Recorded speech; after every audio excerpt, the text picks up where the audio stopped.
All right, I'm Mayor Tony Gross, and I hereby call to order the December 17th, 2020 meeting of the Kingston Springs Board of Commissioners.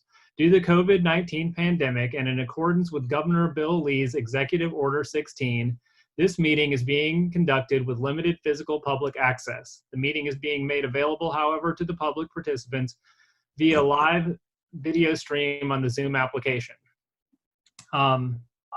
We do have a quorum, though we are missing one member, so hopefully he'll join us soon.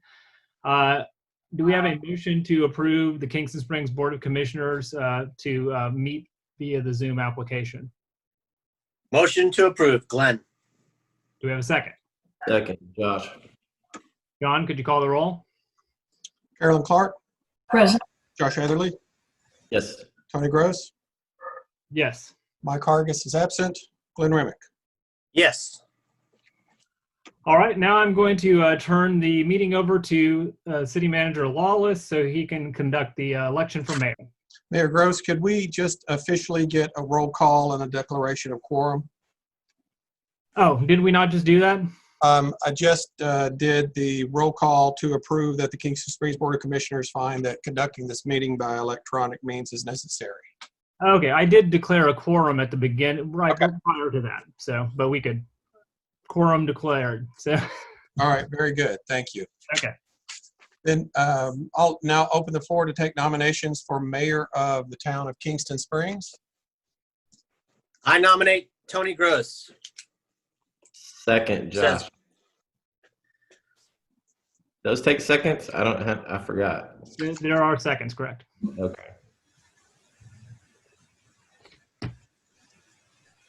Are there any other nominations?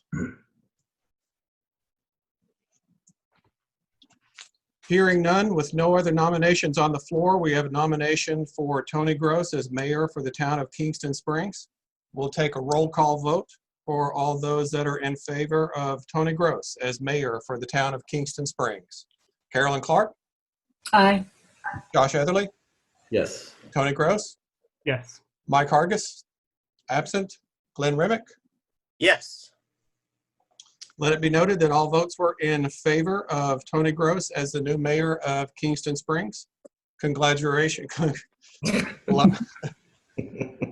I appreciate the congratulations. No, thank you. Thank you very much. And Mr. Mayor, I'll turn the meeting back over to you and no All time right. too soon.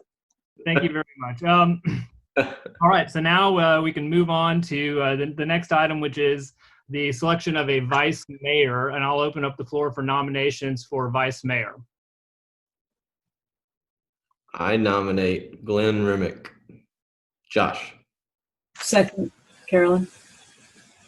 All right, we have a first and a second. John, are there any other nominations? Hearing none, then John, call the roll. Yeah, sorry. Carolyn Clark, Yes. Josh Etherly, Yes. Tony Gross, Yes. Mike Hargis is absent, Glenn Remick. Oh, okay. Thank you. Yes. All right, well, then we have a vice mayor and a mayor now. Congratulations, Glenn. And we can move on to a motion to approve the November 19th City Commission meeting minutes. We have a motion to approve. Motion to approve, Glenn. I'll second, I guess, Tony. Sorry. I was trying to let the commission all do it instead of me, but okay. Could you call the roll, John? Carolyn Clark, Yes. Josh Etherly, Yes. Tony Gross, Yes. Mike Hargis is absent, Glenn Remick. Yes. All right, the motion passes. Do I have a motion to approve the December 17th City Commission meeting agenda? Motion to approve, Glenn. Second, Carolyn.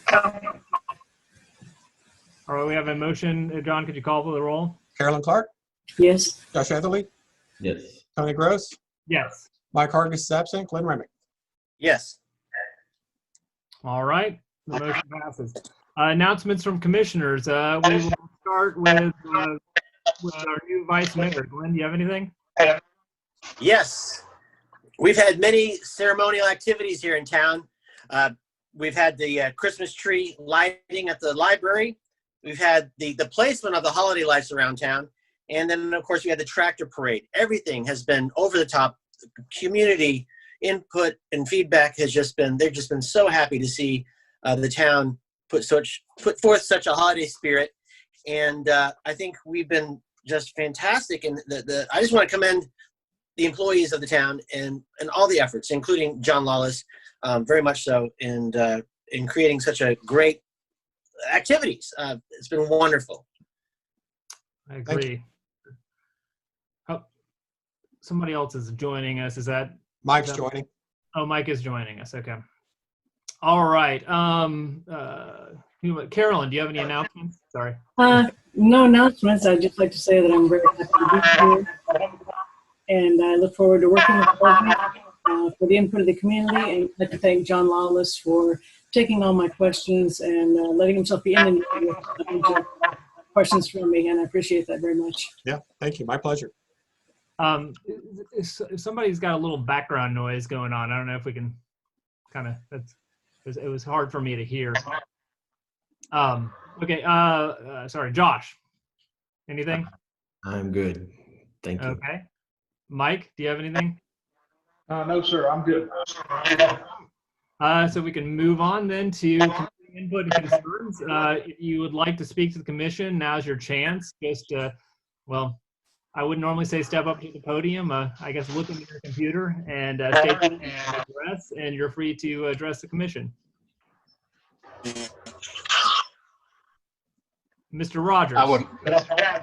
Thank you. Yes, Bill Rogers. I'm at 1660 South Harpeth Road, and I would like to talk about the Brush Creek Bridge closure. And I'll try to make this real quick, of course. To give you a little background on me, I ran a bridge maintenance and repair company for 35 years. I was also the Metropolitan Davidson County maintenance and repair contractor for 5 years.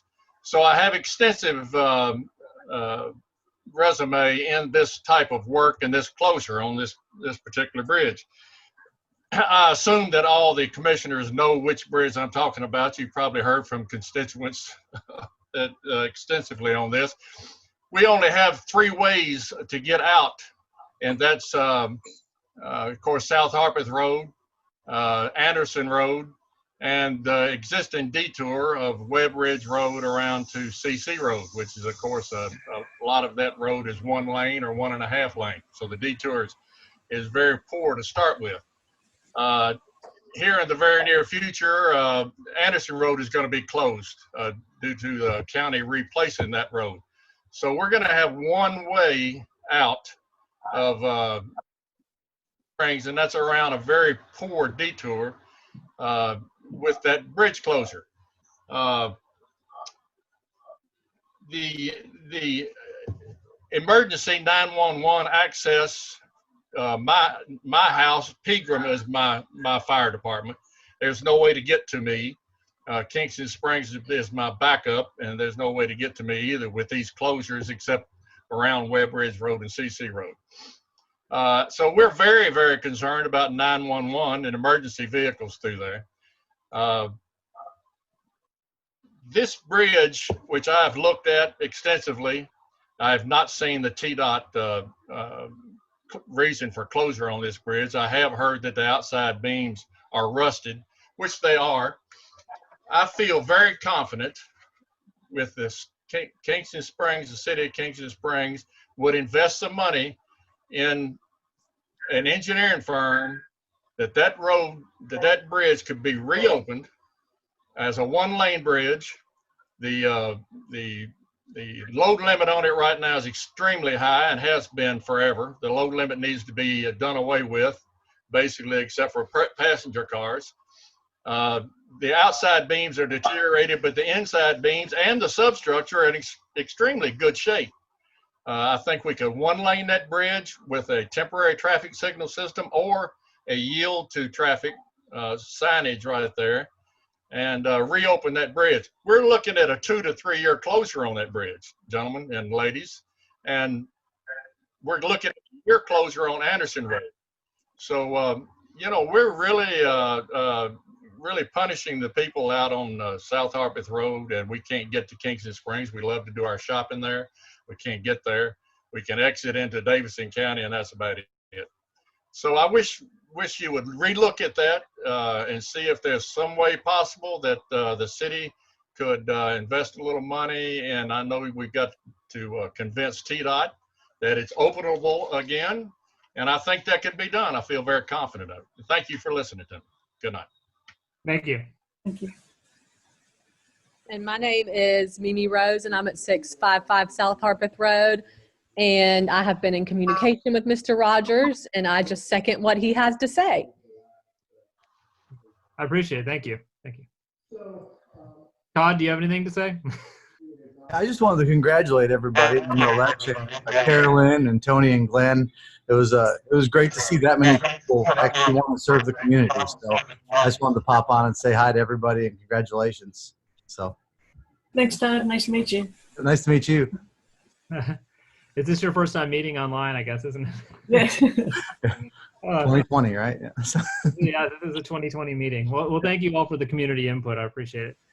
We can move on to department reports. Everyone's had a chance to read the department reports. Is there anything you need to add, John? I would like to add one thing. I'd like to congratulate Officer Nate Palazzi on celebrating 10 years with the town of Kingston Springs. He's just started his 11th year, so congratulate Nate if you see him around. Awesome. He's my neighbor. I'll have to just yell across the street. There you go. All right. Legal updates. Martha Brooke. Yes, I just wanted to say welcome, Carolyn. I know we haven't met in person yet, but welcome to the board. As all the other commissioners know, should you ever have any questions or need to be pointed in the right direction with anything that our firm can help with, do not hesitate to reach out to us. I expect probably at our January meeting, if you all opt to do the retreat, that I'll be updating you on any other changes that we may foresee upcoming in state legislation based upon what we're hearing out of the Tennessee municipal attorneys. So at this point, no other additional information to report. We don't have any additional executive orders that have come down as of yet. So we're kind of in a status quo on the legal side. Very good. Thank you. All right, then oops. Oh, you're putting the agenda up. Everyone disappeared. So, all right, unfinished business. Item A is motion to approve on second reading ordinance 20-014, amending Title 12, Chapter 12, automatic sprinkler system ordinance of the Kingston Springs Municipal Code. We voted on this last month. Of course, Carolyn, you were not here. John, do you have anything to add to this? Or? No, sir. No changes from last reading. All right. Do we have a motion to approve? Motion to approve. Glenn. Do we have a second? Second, Josh. Is there any discussion? No. All right. Hearing no discussion or none. Why don't we go and do a roll call on this one? Carolyn Clark, Yes. Josh Etherly, Yes. Tony Gross, Yes. Mike Hargis, Yes. Lynn Rimmer. Yes. All right. The motion passes. Item B is actually the zoning ordinance we did last week. This has, I guess, been tabled because of a time reason. It says down here. So tabled January 21st. But is there something we need to add to this? Tony, we actually need a motion to table it into January, if we could, please. Okay. So, okay. Motion to table it. All right. There we have it. Do we have a second? Second. Carolyn. Okay. Carolyn Clark. Is there any discussion? Oh, sorry. I know that we approved these changes in Planning Commission last month. I mean, so is there anything that you'd like to share about this, Sharon, just so the commission can be up to date on it? Thank you, Mayor. The changes essentially brought us back to the original draft of the ordinance, other than we included some language for variances based on topography or other circumstances tied to the land. Large tracts in Kingston Springs have severe, sometimes changes in elevation or in their topography. So other than that, we're essentially back to the original ordinance that came to the Planning Commission. All right, very good. We have a motion and a second. John, could you call the roll? Carolyn Clark, Yes. Josh Etherly, Yes. Tony Gross, Yes. Mike Hargis, Yes. Glenn Remick. Yes. Okay, the motion passes. On to new business. Item A is a motion to approve resolution 20-018, encouraging Dixon Electric to invest in essential internet infrastructure. Several of us were on a group phone call with the, well, not commissioners, but John and myself were on a call and with Dixon Electric about this. It's about, them doing the internet service through our area, and I think it's going to be a really great thing. They've asked for a couple other things that we may have to discuss down the road, but this is just an initial show of support for this service being expanded to our area through the electrical co-op. So, anything else to add to that, John? No, sir, that covers it. Okay. Do we have a motion to approve this resolution? Motion to approve, Glenn. Second? Second, Mike. All right, we have a first and a second. John, could you call the roll, or is there any other discussion? I think it's a great idea. Wonderful. If there's nothing else, John, go ahead and call the roll. Carolyn Clark, Yes. Josh Etherly, Yes. Tony Gross, Yes. Mike Hargis, Yes. Glenn Remick. Yes. All right, the motion passes. Item B is a motion to approve increasing the general fund line item 256 R&M grounds from 5,500 to 8,000 for structural foundational services needed on town commissioned carving. So John, I guess maybe give us a little more explanation of this. I assume this is for Lundy's carving and there has to be some work done. It is. There was the town had commissioned Mr. Lundy Cup to construct a sculpture carving that he is almost completely finished with. That line item was to pay Lundy, and then there was a little bit extra in that line item. R&M is repair and maintenance of grounds. But in looking at the size and the scope of the sculpture that's been created, and to assure that it is stable when it is installed in the chosen spot in front of the South Cheatham Library, we'll need services of a structural engineer to make sure that the foundation that this sculpture is placed upon is not only going to be sturdy, but is going to be structurally sound to make sure that it never falls over. With that increased money in the line item, it will pay for the engineering services of the structural engineer as well as the equipment and the manpower to get that sculpture installed. Okay. The sculpture is amazing. It is quite a feat. Lundy's been circulating some photographs of it. All right, do we have a motion to approve the increase for this line item? 1 second, Tony. This is Josh. So we're saying $2,500 is what we're Yeah. for a structural engineer for a carving. The carving weighs about 2 tons. Oh wow! I saw a picture of it. I didn't realize it was that big. Wow. Yeah, it's going to be about 13 foot. It's a solid red oak log. The funding would pay for several things. One, it would pay for the services of the structural engineer for the design work. It would pay for the equipment and construction of the base, and it would pay for rental of the crane equipment to get a 2-ton sculpture installed. Okay, so yeah, we're talking about a concrete base and all that. Yeah, concrete with rebar. It's got to. It can't sit on the concrete since the wood itself is sort of alive and it needs to breathe, even though it's cut down. There are structural elements that will then lift it and off of the concrete base, but still install it stably. Yeah, this is Josh again. That sculpture is beautiful. I saw a picture of it. I would like to encourage fellow commissioners. Let's try to make up this $2,500. We're in a tough year. Let's find it from somewhere. Let's get this thing installed. It's beautiful, but we need to save some money here. And I will. The old man. Agreed. The old man in the tree was cut into with a dead. That piece of wood was dead when he carved it originally. You can see how long it's lasted. You can see what it's done to the community. Oh, yeah. It's been a symbol of the community. This piece that Lundy has carved and he's presenting it to the town, it's a $25,000 piece. And people will come from all over to see it. I'm so proud of it.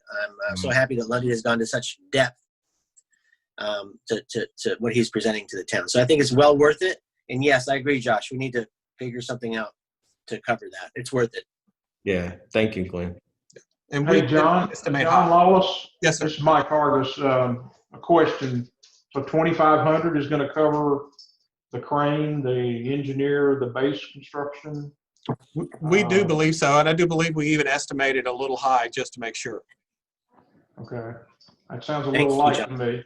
Well, I think some of the original. Sounds like quite an undertaking for $2,500. But I mean, it's probably still only a few hours work. I don't know. I mean, Right, we're estimating and had already kind of spoken with an engineer. Turned out to be not somebody that we could use, but we had some good conversations with the engineer and with Lundy. We're estimating their services around the $1,200 range. And then the other 13 would be for the materials. Public Works can, with the correct direction, build the base, and then the rest would be for Okay. crane I rental. got you. Okay. Yeah. So our people can build the base. I got you. For the most That's part, it. yes, sir. what's the base going to be constructed out of? It'll be reinforced concrete. Okay. John, do you happen to have a photograph of Lundy's? I haven't seen that. I do I'll have. send it to you, Mike, right now. Great. Photographs I'd were like forbidden to be taken. to. Oh, okay. Lundy has shared photographs of it now. He's kind of jumped the gun, and they are public, so I've seen them all over the internet via Lundy. So you should be able to see. Oh them. yes, part of the top part of it. The top part of it, yeah. Well, We'll get to some if it's anything like the carved one he's already done, it'll be awesome. So I just like to see it. It's actually haven't seen it. quite a lot more impressive, I would say, than what he's already done. Yeah. Well, I'd like to see it then. That'd be great. I think you'd be impressed. It's really something. So. All right. We have an item here to vote on. Do we have a motion? What is the will of the board here? Motion, Josh. Do we have a second? Second, Mike.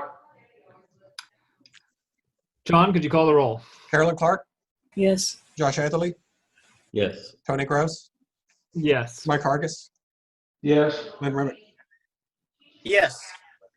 All right, the motion passes. Motion C, item C is a motion to approve increasing the sewer fund line item for 340 septic tank pumping from 10,000 to 18,000 for additional tank pumping at Park Place condominiums.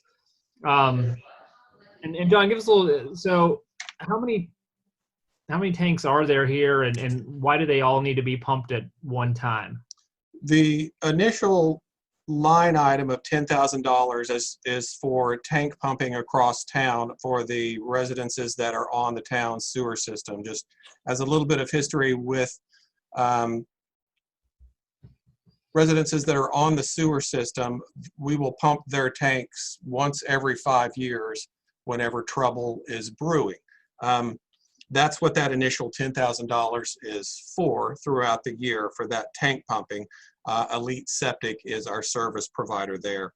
We started having calls from Park Place condominiums a couple of 3 months ago with backed up sewers. As Austin started to investigate each of these calls, they were coming from different tanks on the property. The Park Place condominium property has 6 500 or 5,000 gallon tanks that service multiple condominium units each. So as the service calls were coming from different units that in turn all functioned from different tanks, we started to investigate further, and these tanks had not been pumped, I don't believe, for the last 10 years or so. So while twofold, one, while we were out there, we needed to pump at least 3 of them now. anticipating the other 3 were going to, I don't know if fail is the right word, but were going to be an emergent situation very soon because they were in the same condition.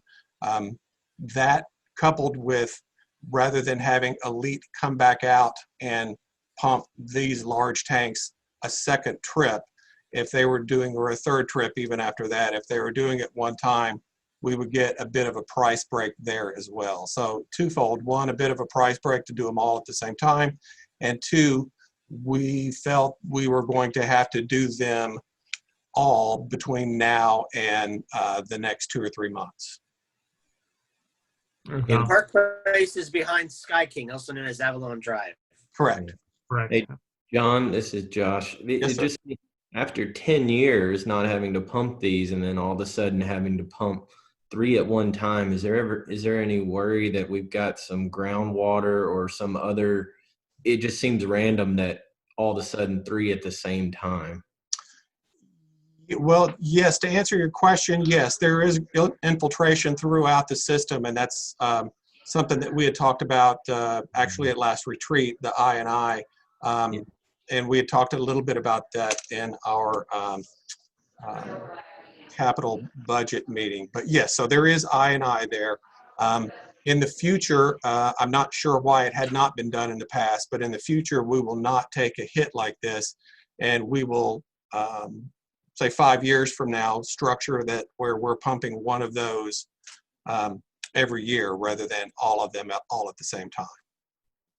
Okay, but we don't think there's a bigger problem. It just needs to be done, and just needs to be done. Yeah, in the grand scheme of things, it just needs to be done. Yes, sir. Okay. Well, it's probably 5 years overdue. That's probably the problem. That's okay. Well, I mean, the thing is with all these pumpings, generally it's at the request of the owner, correct? I mean, that's how we. Right. Yes, it usually is, and these were we felt there were enough service calls that were having to be made for this location that it was pump me now or pump me later, and the later was not going to be too far down the road for the rest of the tanks. These funds come out of the sewer department then, Yes, sir. John? Yes, sir. They'll come out of the sewer fund. Okay. Okay. Well, we do we have a motion? I make a motion that we okay the pumping of all of them. Do we have a second? Second, Josh. John, could you call the roll? Carolyn Clark, Yes. Josh Etherly, Yes. Tony Gross, Yes. Mike Hargis, Yes. Lynn Remitt. Yes. All right. Motion passes. Item D, and Sharon, are you still here? I am. Okay, good. Item D is a motion to approve on first reading ordinance 20-16. Recommendation from the Kingston Springs Regional Planning Commission of Kingston Springs zoning ordinance article 5.3 mixed use district. This is something for, well, Glenn was there. We've discussed in planning commission, and we have our planner Sharon Armstrong here to further explain what the planning commission has approved or passed to us for approval, rather. Go ahead, Sharon. Thank you, Mr. Mayor. At the request of a number of citizens and after discussion with the Planning Commission, we have created an overlay district with a conditional use basis for properties that are immediately adjacent to the downtown core. The goal of this is twofold. One, to maximize use of property downtown, and 2, to encourage support for businesses and economic development downtown. What we've done is created a zone that allows flexibility for use on these lots that are identified, and they're attached also in your package. You should have an overlay map of the area that this covers. You should also have a parcel list. But the expanded use on each lot, other than those that are already included in the zoning ordinance, will be on a conditional use basis, so that the Planning Commission can determine whether or not the proposed use or expansion of use and applying for the overlay conditional use permit will actually fit on the lot, whether the lot is the appropriate size, whether it can absorb the parking, the traffic, or the other appurtenances of the request of the applicant. So it does not grant wholesale expanded use, but it's done based on the conditions of the land. And with that, I would be happy to answer any questions if anyone has them. And I think, you know, Sharon, to expand on that a little bit, it kind of, as we discussed in Planning Commission, opens this area to kind of some of the modern economy that we're facing right now, where you had an instance of somebody needing to use their address. Actually, were they an engineer, I believe, or something like that, or an architect or something? Engineer that made a request as well. Part of the prohibition in the grid-based zoning, which is a Euclid zoning, is that uses for anything other than residential are just excluded. We also currently don't have any live above the store sort of zoning for downtown. In other words, the commercial strips downtown, if someone wanted to add a second story, we would need to go back and completely rezone the area to allow residential occupation above the first floor. We also have had several requests from people who are working from home to see if their lot could absorb an additional use on it. And again, it's done on a conditional use basis on a lot by lot request rather than just wholesale rezoning the entire area.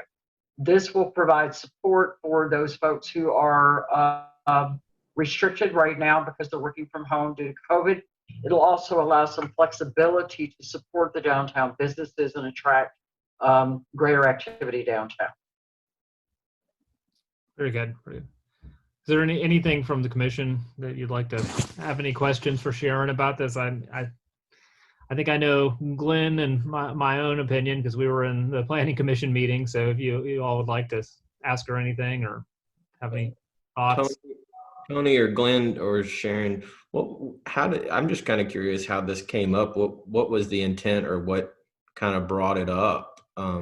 Is somebody trying to do something not negative, but I'm just kind of curious. Well, we had a number, Mr. Etherly, of requests. One was for a young man who does internal studio recording for the recording industry. He lays down tracks. He doesn't have live performers come to do that. He just lays down and mixes the music. And he was interested in having that within his lot that he purchased. Right now, the zoning would not allow him to do that. We have other people who own commercial locations who would like to expand upward to maybe live above the store. We've had several people who've approached and said, you know, I would really like to be able to create a living environment above my shop. Right now, the zoning doesn't allow for that. Other additional requests have been for people who would like to have a small office at home. And maybe the occupation list that we have in residential zoning would not allow that. Our list of residential occupations, and actually John and I have had a fair number of discussions on that topic for what's actually allowed for home occupation.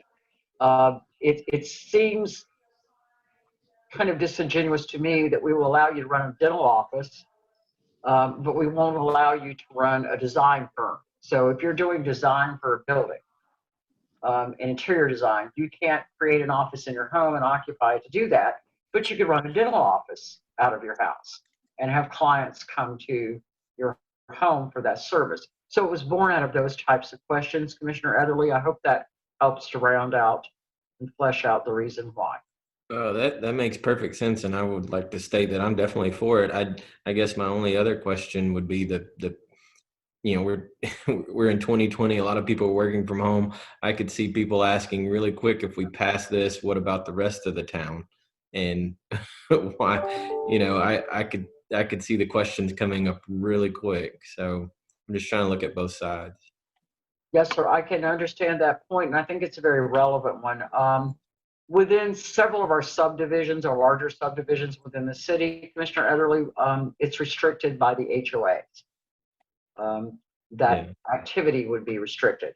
So again, if it were to occur in some of our more densely populated subdivisions, then the HOA would have to agree to allow that activity. So that's why we restricted it. We started with the downtown core in an effort to support the downtown businesses that are struggling, and also to accommodate some of the smaller lots downtown that may have an appropriate space for a smaller footprint operation. I have one question, Sharon. So if in the future, if we wanted to expand that downtown core a little bit because property became available or, you know, so kind of what is the definition of downtown core? Is it where Tony lives or is it just that main street? Yes, sir. If you could, John, could you pull the map up that's associated with this? Look at my screen. It's in your packet, Mike. It's 44, page 44. Okay, I got you. Really All right. early. So my question though is it flexible enough to expand it in the future in case parcels that weren't in the core now but were closer next door to it, we might want to add something in the future. Is that possible? It is. That would be an amendment to the overlay that would simply include a broadened parcel list. Okay. Parcel Good. list now contains in excess of 100 parcels. Okay. So it's not just the downtown Main Street. We tried to look at what made sense. There was a question in Planning Commission meeting why Park Place was excluded or included and why Ellerslie was excluded. And Ellerslie was excluded at the request of the current HOA controller. So again, it builds some flexibility in the downtown area, not just on Main Street, Okay, to good. allow for those occupations. Yeah, that was my question. Could we expand it if we needed to later? Okay. We can. Good. That was my question too, Sharon. My question was why it literally kind of jumped the tracks and went to Page Road, but that's the reason, just looking for that expansion in the future. That's correct. It can be applied to other areas if there is no HOA restriction that would forbid it. And some of the HOAs are rather loosely drafted. Some of them are not. Some of them are very specific about activity that's allowed and what's not allowed. some of them have actually just expired too, I believe. Like the Woodlands, I don't believe has an HOA any longer, do they? No, the covenants has been gone for years. Yeah, so. That's correct. We even lost our signs. To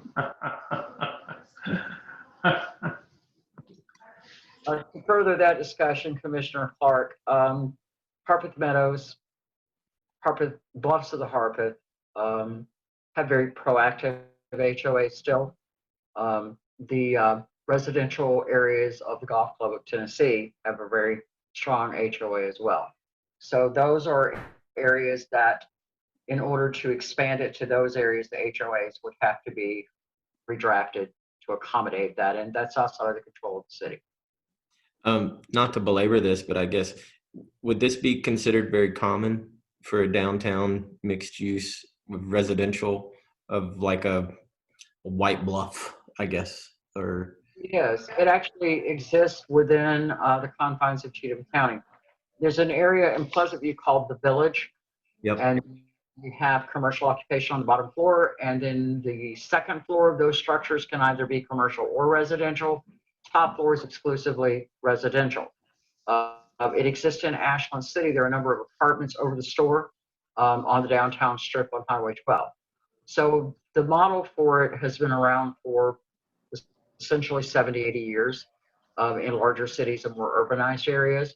Here we chose to look at it on a conditional use because not all lots could sustain the request for the use. So you have to look at whether or not the land can absorb the use that they're proposing.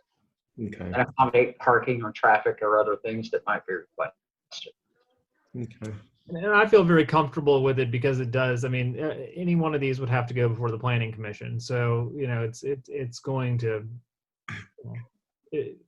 there's a body that's going to reflect on each situation and hopefully make the best decision for the town. So I think I'm very comfortable personally with this. And would there be a permit fee? And then how long is the temporary use? I miss, it's probably in the packet, but I didn't read that part. There is no particular permit fee for this. It's a conditional use request. If they come before the Planning Commission, it gets added to the agenda under new business. But for a permit fee, John, do we currently have an assigned permit fee for conditional uses? Not for conditional use, no. So, Commissioner Etherly, I hope that helps to flesh out the answer. If they make an application in time for it to be advertised, that's the only restriction. that would have to be met in coming before the Planning Commission. Okay. Sharon, is this kind of reminiscent of what Berry Hill is like by Nashville? Have you ever been to Berry Hill, where there are a lot of homes? It is very much so, and there are areas of downtown Franklin also that reflect this particular scenario. Theirs is done on a conditional use basis as well. Again, all downtown lots are not created equally. Some of the lots are in Kingston Springs, for an example, are 15/100ths of an acre. So there just isn't sufficient room on the lot to accommodate clientele or parking. Others have environmental restrictions or easement restrictions or utility restrictions that would make co-location difficult, if not impossible. Great job, Planning Commission, on this. Yep, that's good. Do I have a motion to approve ordinance 20-16 on first reading? Motion to approve, Glenn. Do we have a second? Second. Second, Carolyn. Tony, if I could jump in there, since your parcel will be directly affected by this, you will need to declare a conflict. You can still vote, but you do need to formally declare a conflict in that you will be directly affected. Okay. How about I just abstain from the vote? That's fine too. Yeah. All right. John, go ahead and call the roll. Carolyn Clark, Yes. Josh Etherly, Yes. Tony Gross is abstained, Mike Hargis, Yes. Lynn Remick. Yes. And we will have a public hearing before second reading in January. Thank you, Sharon. Well, Thanks, Sharon. thank you all. All right. Item E is a motion to approve staff waiving fees for the Board of Zoning Appeals appearance, for the Planning Commission appearance and plan review for Kingston Springs Church of Christ of the Nazarene ramp and walkway project. Sharon? Yes, thank you, John. Thank you again, Commissioners. The Church of the Nazarene finds itself in a predicament. It has absolutely no accessible access for the building. They need a ramp that is handicap accessible. They need that ramp to meet state restrictions and state requirements. We are asking because they are not in a position to afford a great deal of plan review or permit fees for this, and it's something that's being required of them rather than something they're requesting to do. The state has always held the opinion that if you're grandfathered, they're not going to make you comply with handicap accessibility. However, that rule has recently changed. That rule now requires that if you allow the public into the building, you have to provide accessible ramp. So they are in the position of having to comply. So we're asking that fees be waived for this, since it's not a choice on their part or a proposal on their part to expand. And this is the little white church leaving Kingston Springs towards Pioneer Log Homes on the left. Yes, sir. Yeah. And there will also be a benefit to the town. As many of you know, in riding by that lot, they have some challenges with a little bit of runoff, and if the ground is somewhat uneven. Within this project, they will be able to take care of some of those issues as well. Very good. Very good. Do we have a motion to approve the staff waiving of these fees? I make a motion to approve the waiving of the fees for the Church of the Nazarene. Do we have a second? Second, Glenn. Is there any discussion? All right. John, could you call the roll? Carolyn Clark, Yes. Josh Etherly, Yes. Tony Gross, Yes. Mike Hargis, Yes. Lynn Remick. Yes. All right. Motion passes. We have no surplus items. Does anyone have any other for discussion? There's nothing that we've added. I did want to say something. I was going to save it for next time, but I just want to make sure everybody over this holiday and everybody in the town, please do your best, because I know all of you do so well of social distancing and being safe, and it's wild out there right now. I'm going to have a lot more to say about that next month, I think. I hope you're getting better. I hope you're feeling better. Yeah. We've already had that conversation. Yeah. Yeah, I Josh. was struggling to get on here early for some reason. The internet was messing up. Yeah, Josh, that's an important message, and hopefully everyone is really careful. I've just seen way too much real tragedy going on with a lot of people I know recently, and I really hate it. So thank you for that, and get well soon, friend. The reminders are Kingston Springs City Hall will be closed on Christmas Eve, the 24th, and the 25th for Christmas, and for the New Year on January 1st. That's the only thing there. Happy or Merry Christmas and Happy New Year to everybody. And do we have a motion to adjourn? Motion to adjourn. Second, and welcome, Carolyn, to your first meeting. Thank you, Mike. It wasn't painful at all. There we go. All right. Well, everybody have a nice night.